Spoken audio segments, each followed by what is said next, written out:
Elias sat across from Queen Shirath in the dimly lit chamber. The walls were covered in ancient tapestries showing star fields, winged figures, and strange symbols. A faint hum from the palace's energy systems filled the silence.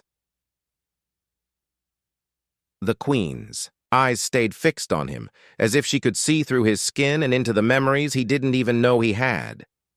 "You do not remember, do you?" she asked. Elias shook his head slowly. "I was told the scar came from an accident on a mining station. I was just a kid. The details are foggy."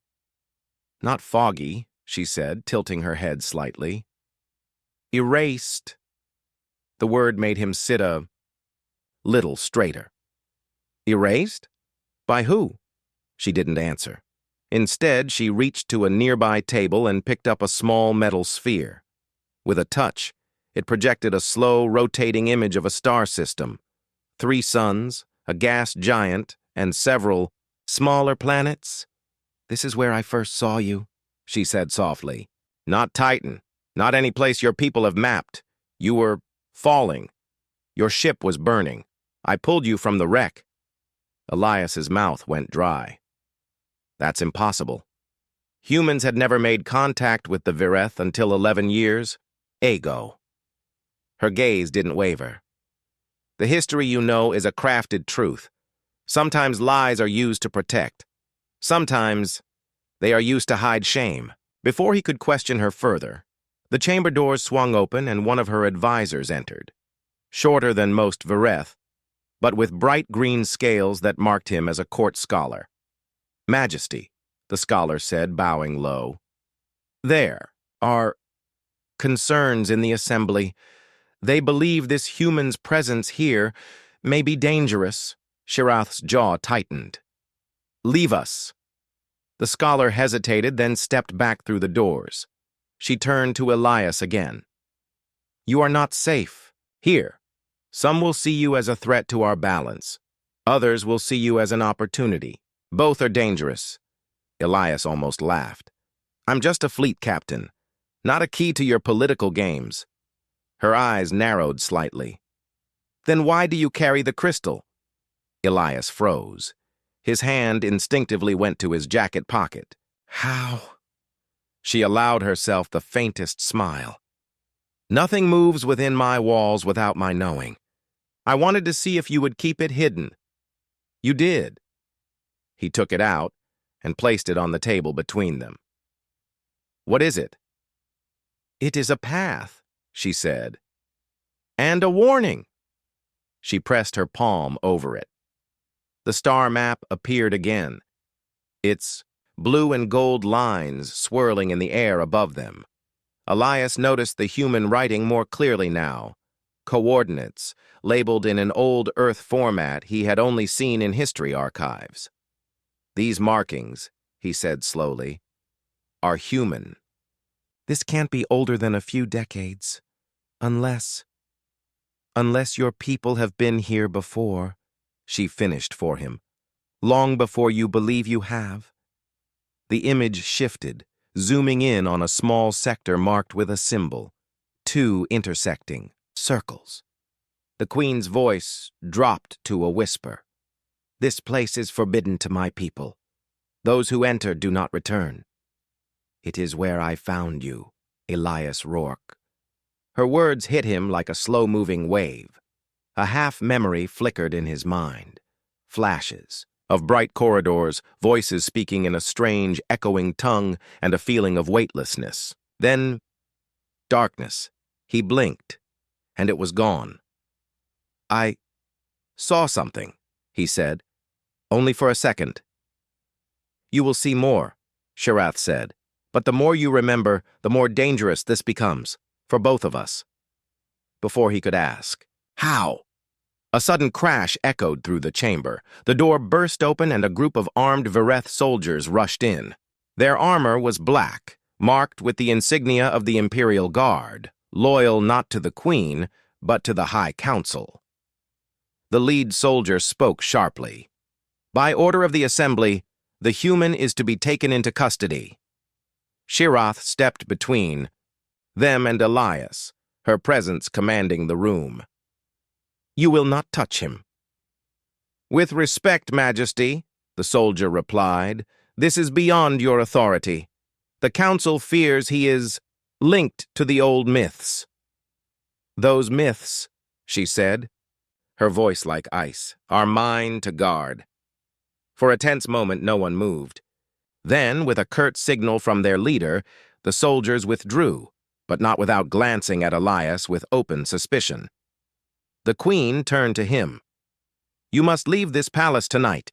There are those here who will try again, and they will not ask permission next time." She handed him the crystal. "Find someone you trust. Decode this. But do not speak of what you learn until the time is right." That night, Elias was escorted quietly through the palace's service corridors by a silent cloaked figure. They moved past tall columns, under hanging banners, and through maintenance shafts that smelled faintly of metal and ozone. At last, they reached a docking bay on the far side of the station. A small human shuttle sat waiting. The cloaked guide finally spoke, his voice low and rasping. "You are not the first human I have met, Captain. But you may be the last." Elias stared at him. "Who are you?" "An exile," the figure said, "and a witness to truths your people have forgotten." The exile's hood shifted just enough for Elias to see the outline of a Vireth face, but with markings unlike any he'd seen before. "Follow the map," the exile continued. "It will lead you to the place your memories fear, and there, you will understand why the queen touched your scar." Before Elias could ask more, the exile stepped back into the shadows and was gone. The shuttle's hatch opened, and Dr. Mara Klein, human xenolinguist assigned to the delegation, leaned out. "Elias," she whispered urgently, "get in. I think I know what that crystal is." The shuttle's engines hummed softly as it drifted away from Eris Prime's palace docks, blending into the endless traffic of ships that orbited the planet. Elias sat in the co-pilot's seat, still gripping the crystal the Queen had given him. Across from him, Dr. Mara Klein kept her eyes on the controls, her short brown hair falling slightly into her face as she piloted. They didn't speak for several minutes. The silence wasn't awkward. It was heavy, as if both knew that speaking too soon might break whatever fragile safety they had left. Finally, Elias broke it. "You said you know what this crystal is." Mara nodded, glancing at the object in his hand. "I think so. I've seen symbols like this before, buried in old human exploration logs from before the official records begin." "You mean before first contact with the Vireth?" Her lips tightened. "Exactly. There are files locked so deep in Earth's archives that you can't access them without clearance from the highest levels. But I was working on a translation project once, and I saw something, a similar map. Same coordinates format, same strange dual-language writing." Elias leaned forward. "And you didn't tell anyone?" She gave him a sharp look. "Would you? This isn't the kind of thing you just tell someone. If I had, I might have disappeared into a black sight before breakfast." The engines shifted pitch as the shuttle moved into a quieter section of orbit. Mara switched to manual control and guided them into the shadow of a massive freighter, using it as cover. Elias studied the crystal again. The faint patterns on its surface pulsed softly as if responding to his touch. "The Queen said it's a path and a warning. I don't know what she meant, but she also said she found me there, wherever there is." Mara's gaze sharpened. "She found you? Wait, are you saying you've been to this place before? I don't remember it. Not really, just fragments, flashes, but I think she's telling the truth." Mara reached into her satchel and pulled out a small portable scanner. "Let's see what it's hiding." She slid the crystal into the device's cradle. Lights flickered as it began processing. After a few moments, the display lit up with a rotating 3D map. Lines of alien and human text scrolled across the screen. Mara frowned. The human part is old, pre-FTL era. That means someone from Earth saw this long before we had faster-than-light travel. Which is impossible. Elias tapped the alien script. And the Vireth part? She hesitated. That's the strange thing. It's not modern Vireth. It's an older dialect. I've seen it in artifacts the Vireth won't talk about. From before their own empire's rise. Before she could say more, the shuttle's proximity alarm chirped softly. A small vessel was tailing them, sleek, black, and without visible markings. Mara cursed under her breath. We've got company. No transponder code. That's never good. Elias strapped himself in. Can we outrun them? Maybe. But if they're who I think they are, they'll have weapons we can't match. The black ship moved closer. Its comm system activated, but instead of words, a low, pulsing tone filled the cabin, a sound Elias felt more than heard. It vibrated in his bones, strange and almost familiar. His vision blurred for a second.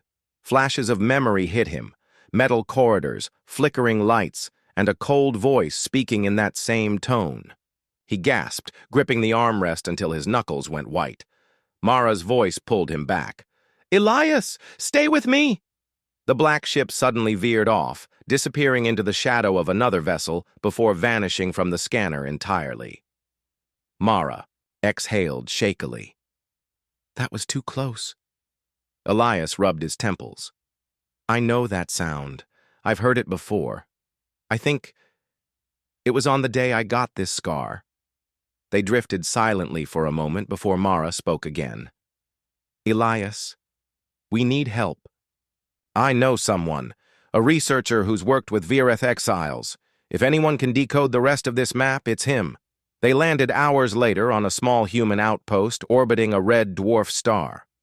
The place was quiet, far from trade routes. Its docking bays filled mostly with old freighters and mining ships. Mara led Elias through narrow corridors until they reached a cluttered workshop. Tools, wires, and pieces of old alien tech covered every surface. A tall man with gray streaks in his beard looked up from a workbench. His eyes were sharp, and he spoke in a gravelly voice. Mara, I told you, no more uninvited guests. This is Elias Rourke, Mara said quickly. And this, she pulled the crystal from her bag, is why we're here. The man's expression changed instantly. He stood, moving closer. Where did you get that? Elias hesitated. It was given to me, by the Queen of the Vireth. The man blinked slowly. Then you're already in more danger than you know. He took the crystal and placed it into a large, older-style decoder. The machine hummed to life. This, he said, is a fragment of a larger map. It doesn't just point to a place, it points to a memory vault, something both humans and Vireth tried to bury. Why? Elias asked. The man met his gaze. Because what's in that vault could tear apart everything you think you know about the past. Before Elias could respond, the door to the workshop slid open with a sharp hiss. Two tall figures entered, Vireth, armed and wearing the dark armor of the Imperial Guard. Mara reached for her sidearm. They followed us. The lead guard's voice was cold. Captain Rourke, you will come with us, now. Elias squared his shoulders. And if I don't? The guard's eyes glinted. Then history will repeat itself, and this time there will be no one to pull you from the fire. The air inside the workshop felt suddenly heavy. The two Vireth guards stood in the doorway, their dark armor absorbing the dim light. Elias could see the faint reflection of himself in their polished chest plates.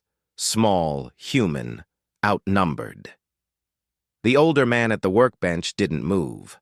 His eyes shifted between the guards and Elias. If they take you, he said calmly, you'll never be seen again.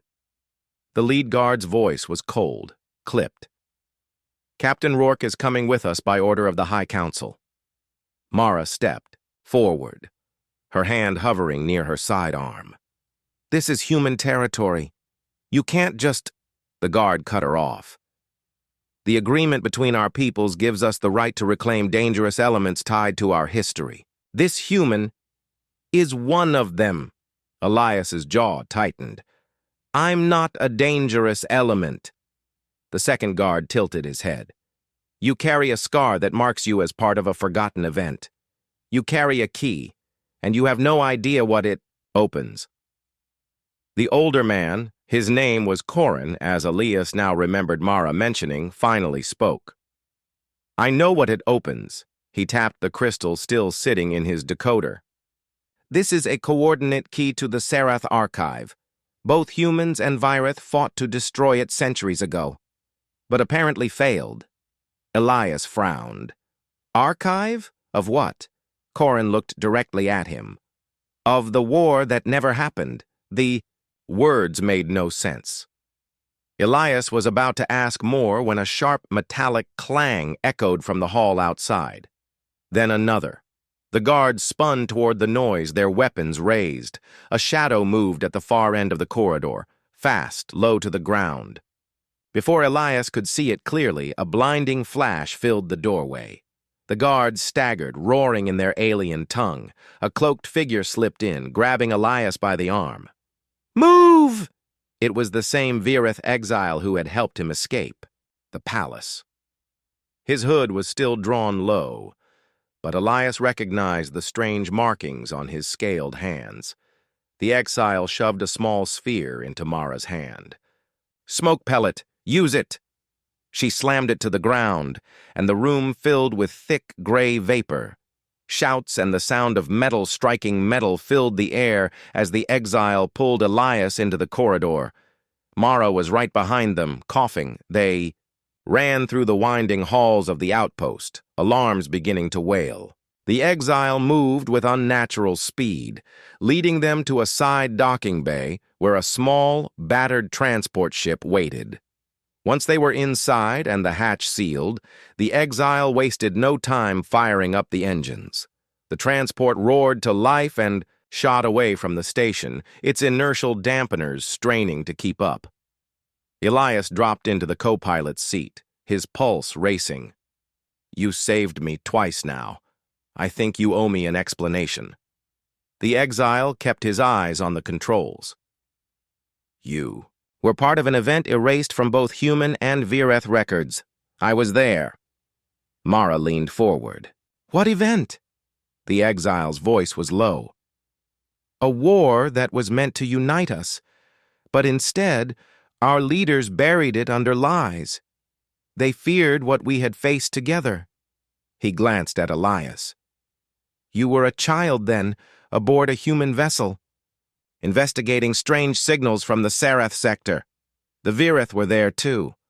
Our people were enemies, until we both encountered something worse." Elias felt the hair on his arms rise. "Worse?" "A species older than either of us," the exile said. "They called themselves the Veilborn. They did not conquer with armies but with silence. They erased entire worlds, clean, without a trace. Your ship was one of the few that survived the first contact." Mara's voice dropped to a whisper. "And the scar?" The exile nodded at Elias's neck. "When the Veilborn boarded your ship, they used a weapon that corrupts memory. It erases events, reshaping them. The Virith rescued you, but the Queen, then a young commander, knew the Council would never allow proof of what happened. She implanted a memory key beneath your skin, hidden within the scar. It contains evidence. The Sarath archive is where the rest is stored." Elias tried to wrap his mind around it. "So why keep it secret? Why not tell both our peoples?" "Because," the exile said grimly, "the Veilborn were not destroyed, and fear of them would have united humans and Virith under a single banner, something the ruling powers on both sides did not want. They chose to hide the truth and prepare quietly." The transport's proximity alarms beeped. Mara checked the Screen. We've got incoming, 2 council warships. They must have tracked us. The exile's claws danced over the controls. Then we run to where they cannot follow. To the forbidden sector. Elias's stomach tightened. The place the Queen told me not to go. The exile's golden eyes flashed. And the only place you'll find answers. Hours later, they emerged from hyperspace into a dark, starless expanse. No navigation beacons, no stations, just drifting debris and the faint glint of metal in the distance. As they drew closer, Elias saw massive shapes, ships frozen in the void, locked in the middle of battle. Some were Virith, others were human. All were silent. Mara's voice was barely audible. It's like they just stopped. The exile piloted them toward the largest wreck, a colossal station half buried in the debris field. Along its hull, barely visible under centuries of dust, was a faded insignia, an old Earth naval crest. Elias stared at it. That's impossible. That design hasn't been used in 300 years. The exile gave a sharp nod. The Sereth Archive, where your past waits. They docked with the station, the hatch opening into a corridor lined with flickering lights. The air smelled stale, metallic. Every footstep echoed unnaturally loud. At the far end of the corridor, a large circular door waited. As Elias approached, his scar began to tingle, then burn. He winced, touching it. The door's central panel lit up with golden light, scanning him from head to toe. Slowly, the massive locks disengaged, and the door slid open. Inside, rows of ancient consoles and holographic projectors flickered to life. And then, without warning, images filled the air around them. Humans and Virith fighting side by side, not against each other, but against dark, shifting shapes that seemed to dissolve when struck. The exile's voice was grim. The war that never was. Elias felt his chest tighten as the truth hit him. This was proof that humans and Virith had once stood together, and that the real enemy was still out there. The air inside the Sereth Archive felt ancient. Dust floated in the weak beams of their helmet lights. The holographic images still flickered around them. Humans in old-style armor, Virith warriors with primitive plasma rifles, all fighting. Side by side against dark, shifting forms. Elias couldn't look away. We fought together, not just once. This was a war. The exile nodded slowly. A war erased from both our histories. Mara circled one of the consoles, brushing her gloved fingers over its surface. If we can download this, we'd have proof. Real proof that humans and Virith were allies before the official first contact. The exile's expression was grim. Proof is dangerous. Some will see it as a call to unite. Others will see it as a threat to the order they've built. Elias stepped closer to one of the projectors. If this is true, then the Queen's right. This isn't just about the past. It's about what's coming. The shifting black. Shapes in the recordings made him uneasy. They were barely visible, almost like living shadows. And when they struck, the soldiers didn't just fall, they seemed to vanish, erased mid-movement. Mara's voice was low. The Veil-born, the exile confirmed with a short nod. They don't leave bodies, they don't leave ruins, only absence. That's why this place is the last memory of their existence. Elias clenched his jaw. Then we can't keep it buried. People need to know. Before anyone could answer, a sharp chime echoed from the console Mara was using. The holograms shifted to show a new image, a map, not just of the Sereth sector, but beyond it. Mara's eyes widened. These are staging points, locations where the Veil-born might be hiding. The exile leaned in. Or where they are waiting to return.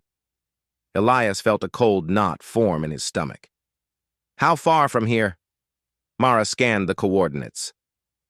Some are close, too close, A sudden low vibration rattled the station. Dust rained down from the ceiling.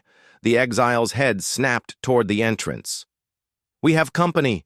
They rushed back toward the docking bay. Through the narrow viewports, Elias saw two massive Vireth warships sliding into position outside the debris field. Their hull markings were black and red, the High Council's fleet. Mara cursed under her breath. "They must have tracked us, again." The exile pulled a compact device from his belt. "I can buy us time, but once they're inside, we can't hold this place." Elias stopped him. "We can't leave empty-handed." Mara tapped her data pad. "I've already started. The data transfer to my ship's core. It'll take a few more minutes." The exile planted the device on the docking bay wall. "Then those minutes better be worth it." The first wave of Vireth soldiers arrived fast. 3 at once, their armor gleaming under the station's dim lights. The exile met them head-on, his movements quick and precise. Elias took cover behind a crate, firing his sidearm at one soldier's exposed joint. The shot sparked off metal, and the soldier stumbled back. Mara's voice came over the comm. "Transfer at 70%. Another vibration shook the station, this time from weapons fire outside. Through a viewport, Elias saw one of the council.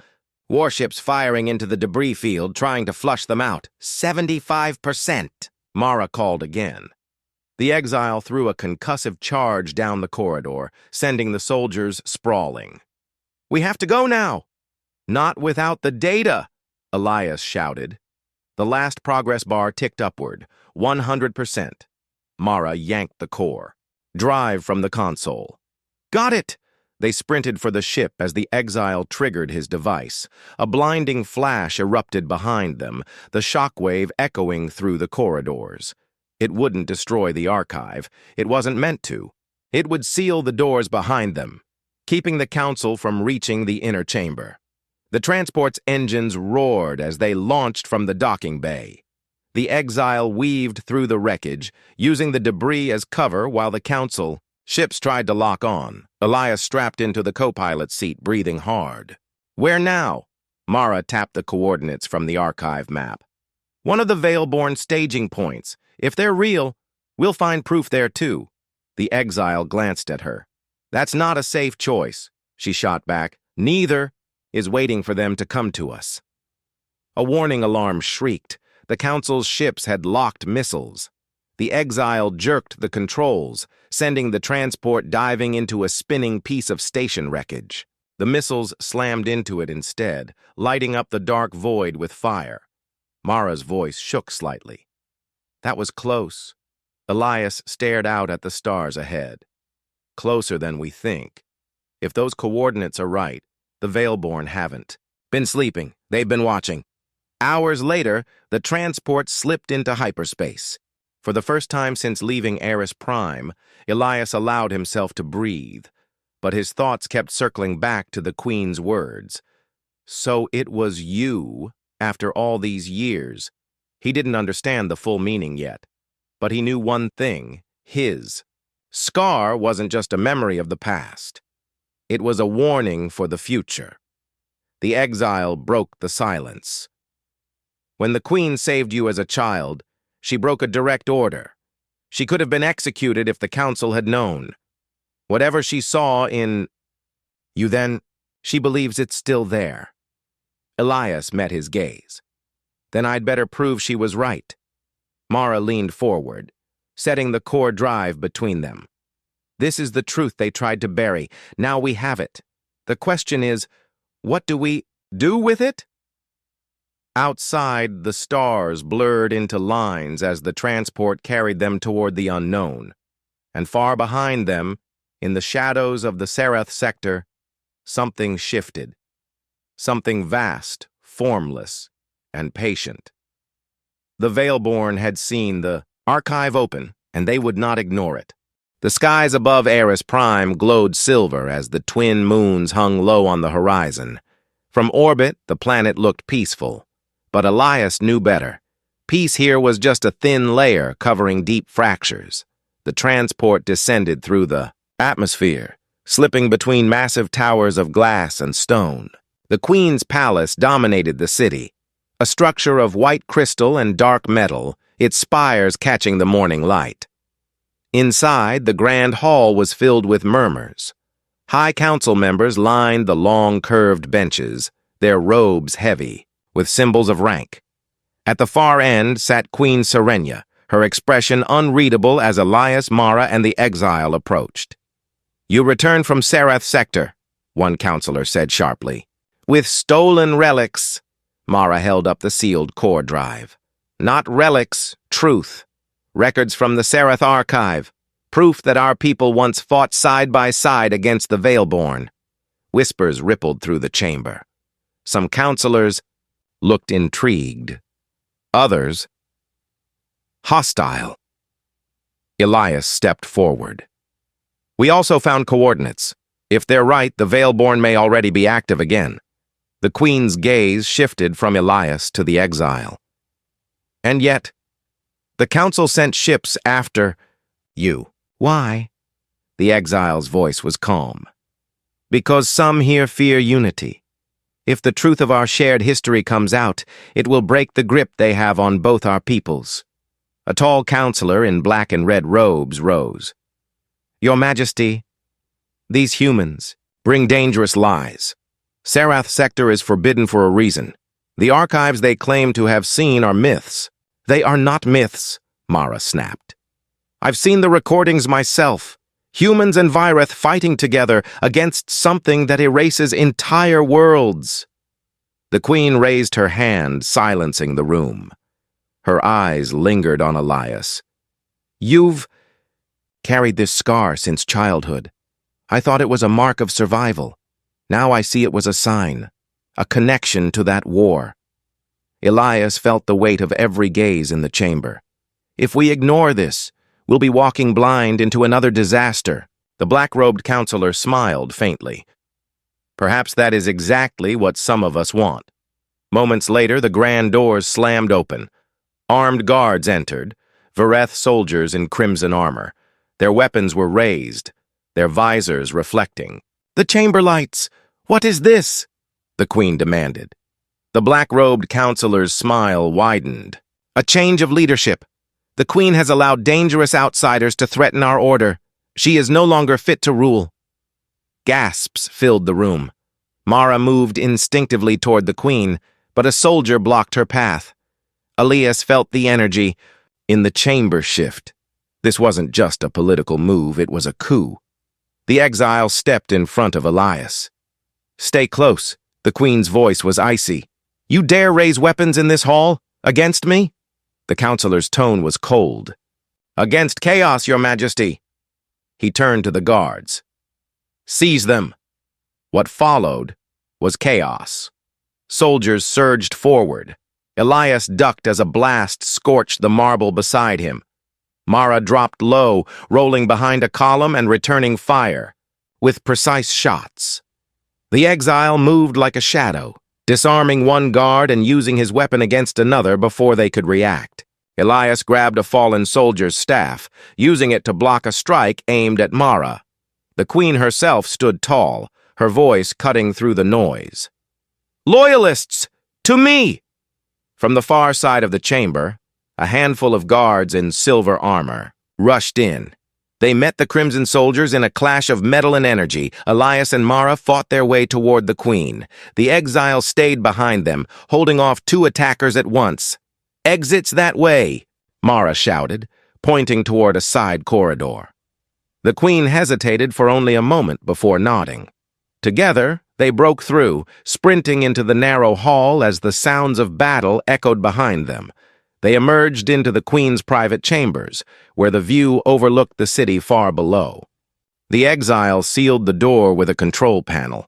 Mara caught her breath. They won't stop. The council split now. Half will side with them, half with you. The queen turned to Elias. "The coordinates you recovered, are they secure?" "Yes," Elias said. "But if the coup takes control of the fleet, we'll never reach them." The queen's expression hardened. "Then we don't ask permission. We take what we need." The exile stepped forward. I can get us to the outer docks. There's a patrol vessel fast enough to outrun pursuit. Mara frowned. And then what? Even if we escape, they'll paint us as traitors. Elias met her gaze. Let them. If we find proof of the Veilborn's return, the people won't believe the Council's lies forever. The Queen gave a faint smile. You sound like a leader.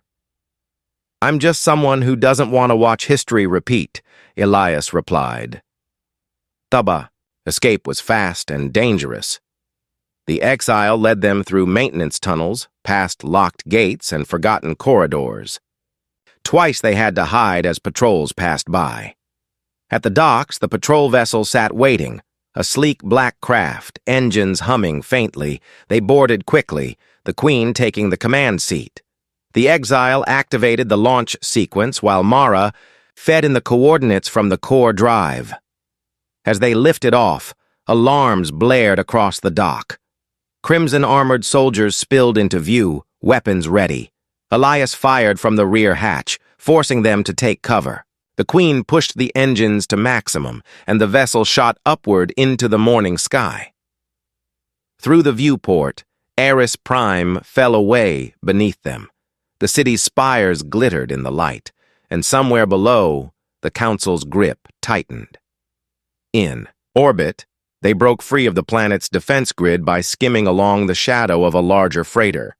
By the time the Council's ships realized they were gone, they were already jumping into hyperspace. The Queen leaned back in her seat. We have no home to return to now, only a mission. Elias nodded. Then let's make it count. Mara set the course. The exile checked their weapons.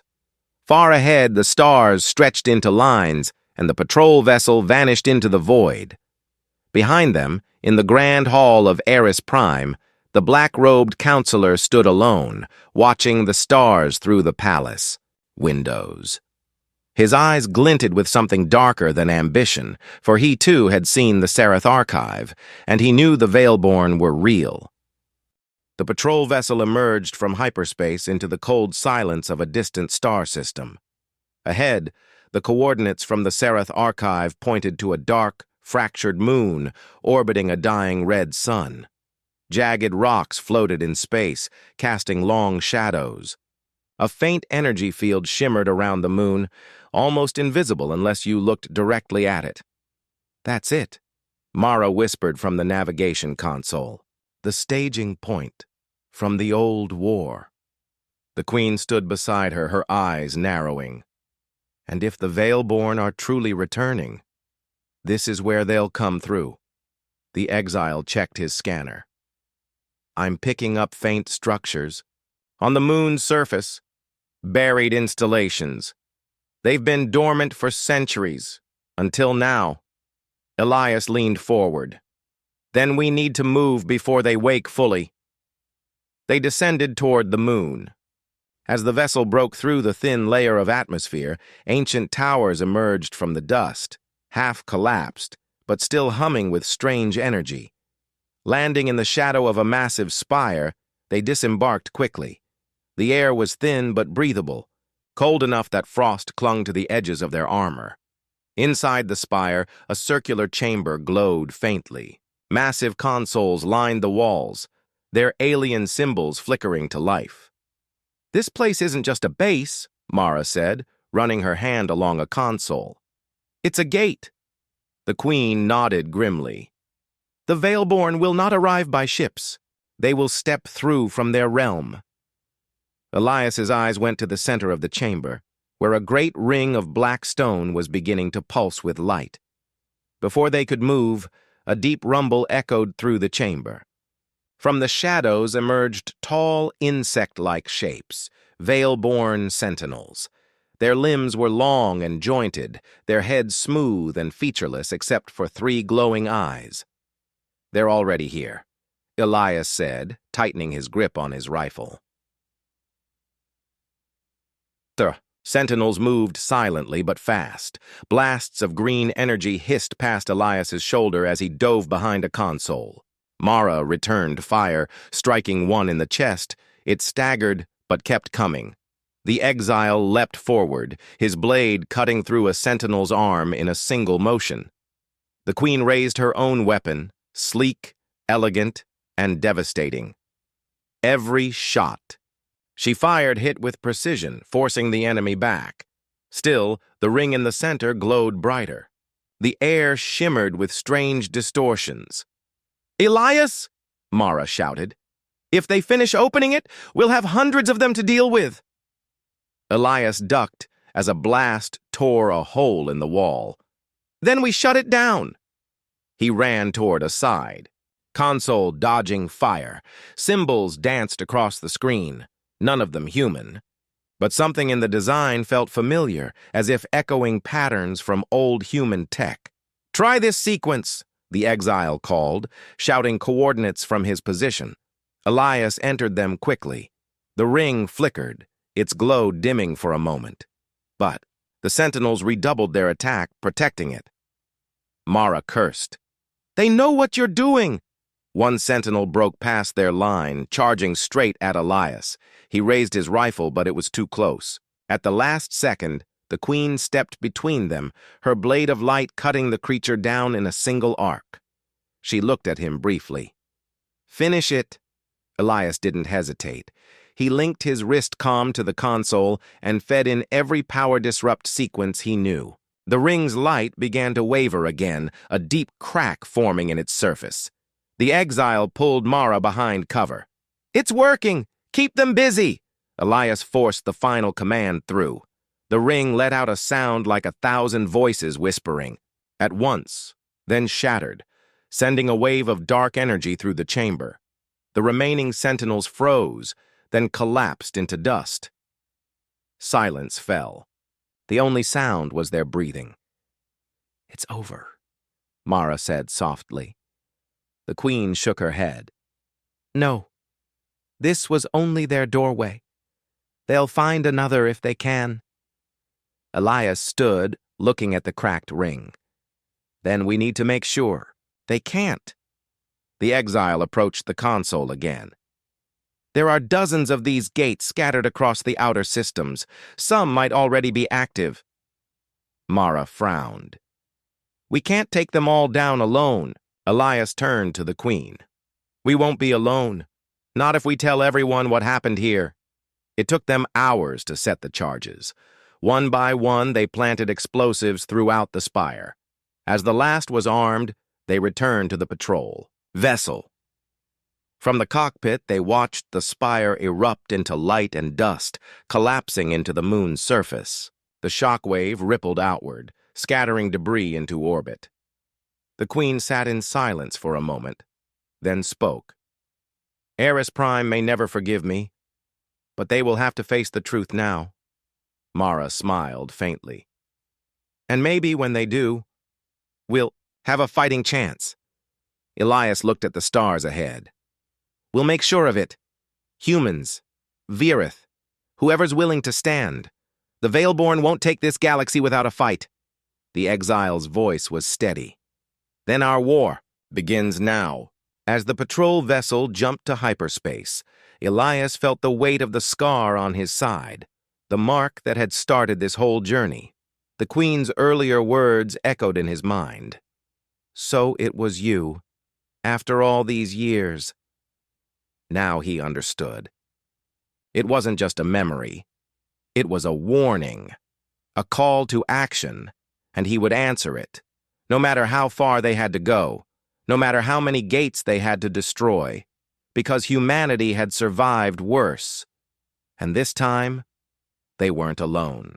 The bridge of the ESS Horizon felt colder after Dr. Salas spoke. Cara Vey kept her amber eyes fixed on the scientist, her voice low and steady. "Explain." Salas folded her arms, almost as if bracing for a blow. "Your biology is unique. Your species has a genetic pattern unlike anything in known space. When I ran a quick scan in the corridor, I saw markers that, well, shouldn't exist in the same organism." Bren frowned. "Are you saying she's incompatible with the shard?" "Yes," Salas said. "Utterly incompatible. If your cells come into direct contact with the shard's core, the feedback could disrupt its network and stop its growth. Kara's tail twitched. Could or will? Solace hesitated. Could. There's no certainty. But I know this. If the shard spreads beyond this system, no one will be able to stop it.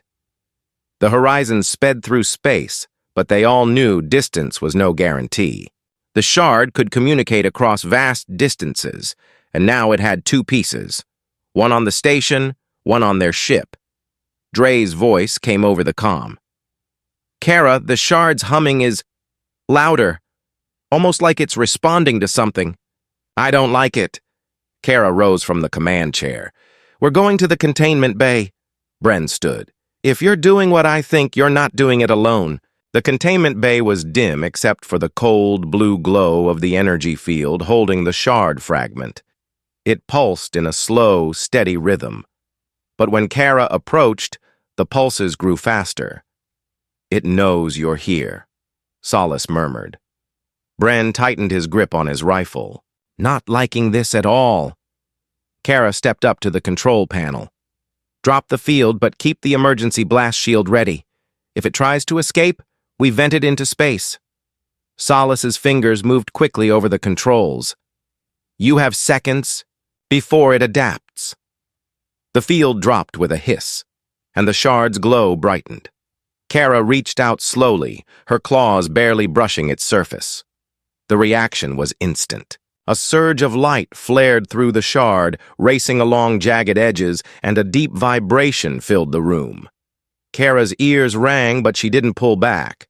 Solace's eyes widened. It's working. Its resonance is breaking down. The shard pulsed harder, and Kara felt something press into her mind. Not words, but raw alien emotion, hunger, expansion, and something else. Curiosity. She pushed back, focusing on one thought. No. The shard shuddered violently. A crack appeared down its center, spilling dim sparks into the air. Then the horizon's alarms screamed. Bridge to containment, the comm crackled. The station's shard just exploded. The debris is headed our way, Bren cursed. It's calling for help.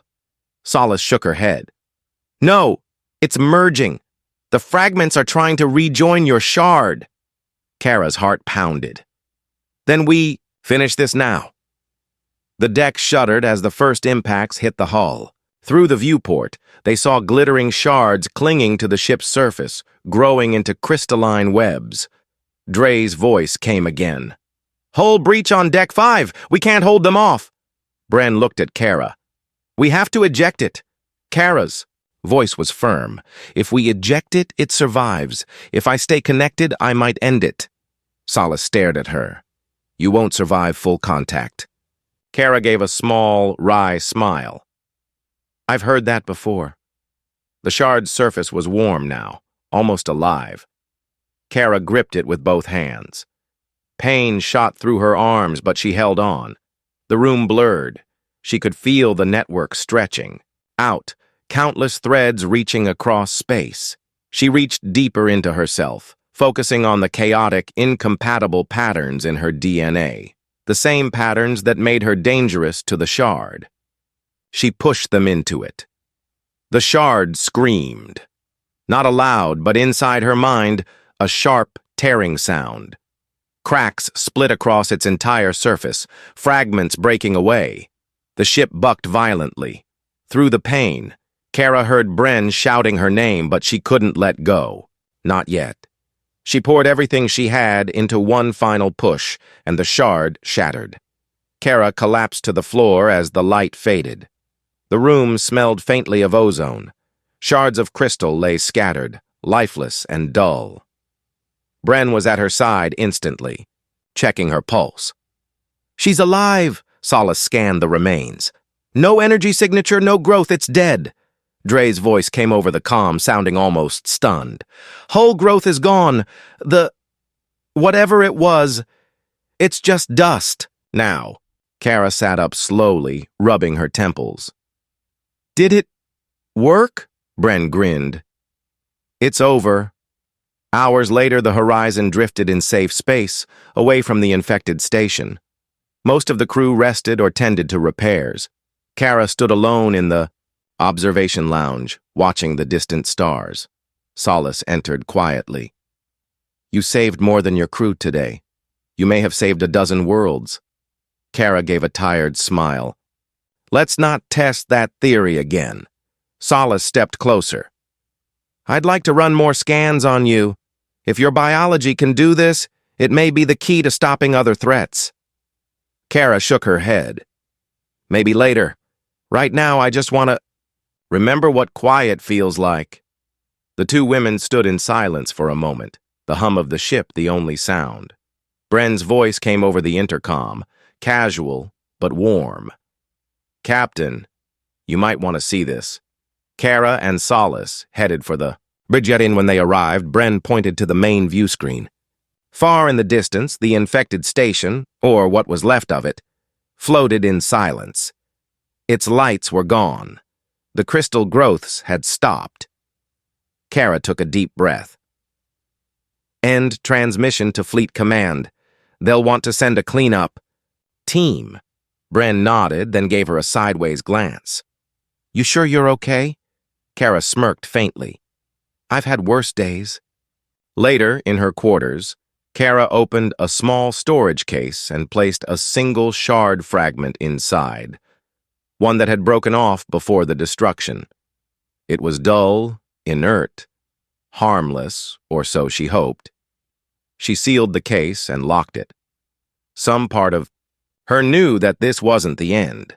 Things like this never truly ended. But for now, the horizon was safe.